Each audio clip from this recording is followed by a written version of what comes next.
Welcome back. We still have a few minutes before the opening bell on Wall Street, so let's dive into a few movers here this morning. XPO Logistics, shares of the company are on the clock after they report earnings for the third quarter, topping Wall Street estimates on the bottom line and posting revenue growth of 3% year over year. And Julie, we're just saying this email earnings release was sent out by now outgoing CEO Brad Jacobs. Going to miss him. Always fun to track his career. Very curious on what he has in store next. But in terms of XPO, one thing that stood out to me was the truck brokerage sales in North America down 2%. A little bit of a red flag to me.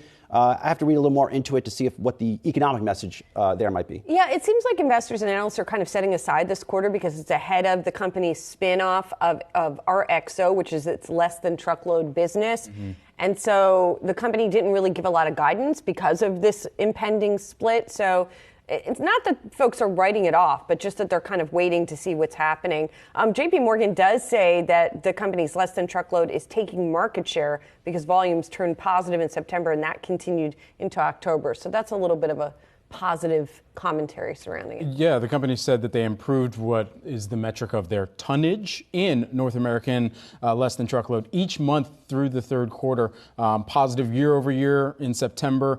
And then their truck brokerage volume year over year, that was only up by about 9% there. So that getting back to the point that you were making earlier. We've pretty much now gotten all the logistics results. And again, FedEx just stands out as the outlier, dealing with a lot of operational struggles. XPO was good, UPS was good.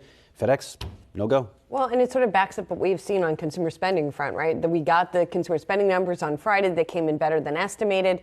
And most of what we have seen is that people are still, it goes back to that story I was talking about at the top of the show. Excess savings means people are not pushing back that much as of yet against pricing increases. There is a little bit of trade down, right? Particularly among lower income consumers, but it's not widespread enough yet to really have a depressive effect overall. Even within that truck brokerage business, within the larger kind of XPO operation, gross profit margin, 19% in the third quarter. You compare that dramatically year over year to the 31% improvement.